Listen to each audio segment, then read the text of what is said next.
Hi everybody, well this is the first of what is hopefully going to be many little sort of video blog entries concerning teaching, communication, things like that. In addition to these, I'll send out links for maybe some other articles that you can read and whatnot. But before I go into this first sort of little tip or whatever, I wanted to share with you guys even why I want to do this in the first place. I think the primary reason really is that, as you guys know, our main focus as a church is to save, equip, and send. And as we've read before, maybe a handful of times out of Romans 10, where it says, how can people know about Jesus if no one preaches? And how can anyone preach unless someone is actually sent to preach? And how can they be sent if they're not equipped? That's my paraphrase, but that's what Romans 10 talks about. And so for me, I know that one of my primary jobs as a lead pastor is to equip the saints for the work of the ministry. And I know that the way that God keeps His gospel going out and keeps seeing more and more people be saved and added to the church is by sending out people with the message of the gospel. Now, this context comes in lots of different ways. I don't know what's kind of going on in your mind as far as why you want to grow in this. Maybe you're a mom who wants to really teach and equip your own kids and bring the gospel to them every day. Or if you're working a 50, 60-hour-a-week job and you really want to more effectively take the truths of the gospel into everyday life. Or maybe you're a community group leader, or you're working in our Kids on Mission ministry, whatever it might be. The thing is, I know that all of us actually teach on one level or not, and so it doesn't really matter the context. But I know that it's on us as leaders, as teachers, is to constantly be equipping people, the next generation of leaders and teachers. And so whether that's your kids or our kids in our ministry or your community group, I know that it's just one of my passions and really kind of one of the things that I'm called to do is to equip the saints for ministry. And one of the things I love doing is teaching people about things like teaching. And kind of one of the main reasons why I get excited about teaching people about teaching is, well, for one, I'm not a professional. You guys know that. This is not. I don't claim to know all there is. I'm constantly working and reading and studying on and practicing on how to get better at this, because I really do want to see the gospel communicated as effectively, efficiently, and clearly as possible to this lost and dying world. But the thing is this, and this is really truly why I get excited, is that, as you guys know, I wouldn't have picked me for this job. So I'm not a natural born communicator. I'm not a natural born kind of outgoing, gregarious leader, extroverted type of person. So this doesn't come natural or easy for me. And that's why I get excited, because this has happened to me, I look at everyone in my life and I say to myself, I don't know what God has for you. I don't know what His plan for you is. It could be literally anything, because I look at me and I think, this isn't my natural course of life, but God can do anything. And so now I see everyone as a candidate for anything at all. My kind of role in their life, hopefully, is just to kind of cast seed and water and just maybe try to cultivate or maybe identify where someone might be gifted in, or maybe where God is kind of building this little seed of faith to gift them towards some particular ministry or whatever. But for me, because I know that I'm unlikely for this, and this was not a natural thing, but this is something that God first gave me passion for, then gave me a diligence for, and then on top of that, it really is wherever God calls you to be, He's going to provide what you need. And so I needed a lot in this area, and I'm still needing a lot, and I'm still growing in a lot, and I still have a long ways to go.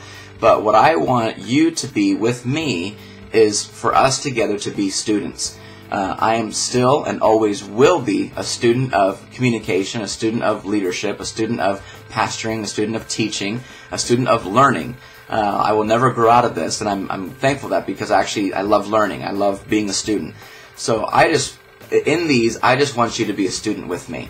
I want to send you the blog articles that I might read, or the book recommendations that I might read that really impacted me. Sometimes maybe I'll read a book, and maybe the whole book isn't worth the whole read, but I might just go through and kind of copy the best of and just forward it to you. kind of save you some time, sort of a Cliff Notes version, more or less. Point is this, is I want to do this together. I want us as a church to grow in whatever things we're growing in together. And so that's why I get excited about this, because this isn't, Joby's learned all these things and now, we just kind of go on Sundays, whatever.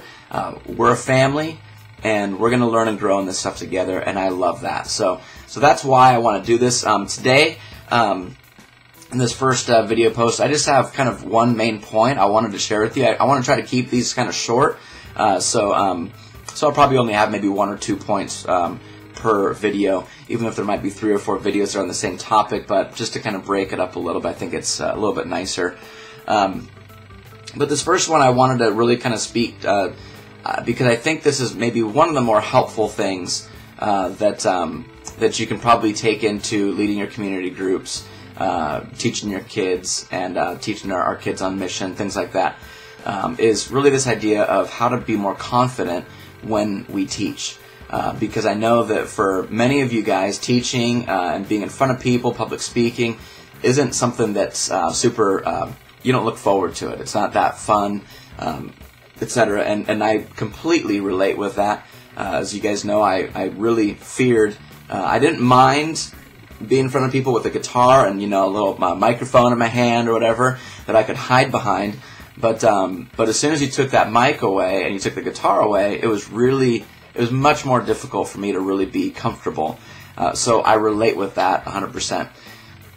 The thing that has, the main thing I would tell you guys that has really helped me to get comfortable in my own skin, per se, or most comfortable in a teaching position, aside from things like the practical stuff, like really being prepared and whatnot, but it goes a little deeper than just preparation and knowing your material. And for me, that is always been, going back for me, is speaking out of a place of passion. We have to speak out of a place of passion and deep conviction for what it is that we're bringing to people. This can't just be information transfer. It can't just be knowledge transfer. It can't just be us wanting to bring people some new information that's just kind of interesting or factual.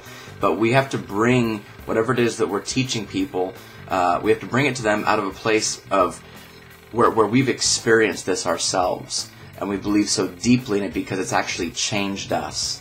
One of my absolute favorite books on preaching was a book I actually just posted a blog today, and I mentioned the book. It's actually right here. Martin Lloyd-Jones' Preachers and Preaching is this book literally was very instrumental in a lot of things. Lots of great theological stuff on preaching and preachers, as well as just practical stuff. But one of the things that he said is that too many preachers and teachers are just mere advocates of their information rather than witnesses. And what he means by that is that so many teachers are just learning something new that week during their study. They know that it's good information, and so now they want to actually share it with people. Whereas instead, what we should be doing is, instead of just advocating, like, hey, this is a great truth, but we should be witnesses to the truth. That we've said, look, I need to share this with you because this has dramatically affected my life. I've witnessed the power of this in my life. And we should teach more from a place of that deep conviction and that witnessing of the truth, rather than just an advocacy of, I know that this truth is true. Because this is where the truth becomes very personal, and very real, and very impactful when people actually, they hear you speaking, they witness your life, and they say, I know that this guy really believes in what he's teaching because it's really actually affected him. And for me, whenever I step into the pulpit, I have to know that I've prepared as much as possible, that I've buried this stuff in my heart, and you have to know too that though there are definitely going to be some facts that I learned in the week or two previous during my study, but primarily most of what I teach from, or at least I'll say the passion that I draw from doesn't come from just that week of preparation, but it comes from weeks and months and years of preparation. You never go into a time of teaching or preaching just built on what you learned that week in your prep. Because if you do that, you're just going to be transferring information. But whatever new info you maybe learned in your week or two of study, if that's built on top of this foundation that goes deeper into your convictions, into your passion, and what you've witnessed in your life, and those truths that are built on top of something that has been long-term in your life, that has been life-changing in your life, then all of a sudden that truth attaches itself, anchors itself to a kind of a deeper, broader truth that has been something that has been ongoing in your life. So, for me, when I learn new information on maybe 1 Peter chapter 1, verse 1 and 2, I'm actually linking that to something that goes deeper within myself. So when I get up on stage, I'm not just giving you guys the new stuff I learned, but I'm actually trying to have that sort of be a kind of like a bucket. You know, this new info from 1 Peter 1 and 2 that I maybe read in a commentary is a bucket going down into a very deep well, and it's getting from out of the depth of that well, drawing out stuff that has been in me for the previous months, or really actually years. And so what the Word does is the Word kind of grabs onto other pieces of the Word that have been buried inside you, and now it's drawing out from a deeper place of passion and conviction. When we do that, that's when, as the Word says, that all of this comes not just in word but also in power. The gospel is preached not just in word but in power. And so I'm not just bringing words to you guys, but I'm really trying to draw from the power of the gospel that's worked from within me. And so as we go to our kids, as we go to our kids on mission ministry, as we go to our community groups, we want to draw and speak not just in word but also in power. That we're actually going into a place where the power of where the power of the Word of God, the power of the gospel, the power of these truths has actually affected us and changed us, where we've witnessed the power of God Himself in our lives. We never just want to be advocates, because there's 100,000 different advocates for 100,000 different things out there, but we need to be witnesses of what we're teaching and preaching. So now this takes time. This doesn't just happen overnight. But I tell you guys something that is very true for me is that on all my prep and all my planning and all that stuff, when I step into that pulpit, I just let go. And I just say, okay, God, you've whatever you've put in me, whether it's the previous weeks of new info on 1 Peter, or if it's the previous months or years, I only want to have come out what really is coming out from deep within. And anything that's sort of superficial, I want to gloss over. I don't even want to go there. And it's funny because when I'm teaching and preaching, my mind's constantly going in 800 different directions, and I'm kind of filtering through. Should I go there? No, I'm not going to go there. That kind of, it was in part of my prep, but I leave it on the cutting room floor because I find that when I get into that spot, it's just it didn't really have the roots that is substantial enough to really be something that I could really preach passionately and powerfully. And then a lot of times there might be some little nuancy things that I throw in because it's something that the Holy Spirit just brings up in that moment that comes from a deeper place in my heart than maybe the thing that I just said. I'm not going to teach that today. So it's interesting, but it takes a lot of time and comfortability to get used to what are the things that I'm most passionate about that I can really, truly preach and teach from a place of conviction. But I want to encourage you guys in that is just to constantly, as you prepare all you can, but then when it comes time to actually be in front of people, just really go from that place of deep conviction and passion. So that's all for this one. I'll probably have a couple more. I'll probably do these. I don't know how often, but I'll just shoot them out to you as often as I can, in addition to some other links and articles that I run across. So anyway, you guys have a great rest of your week, and I'll see you guys next Sunday.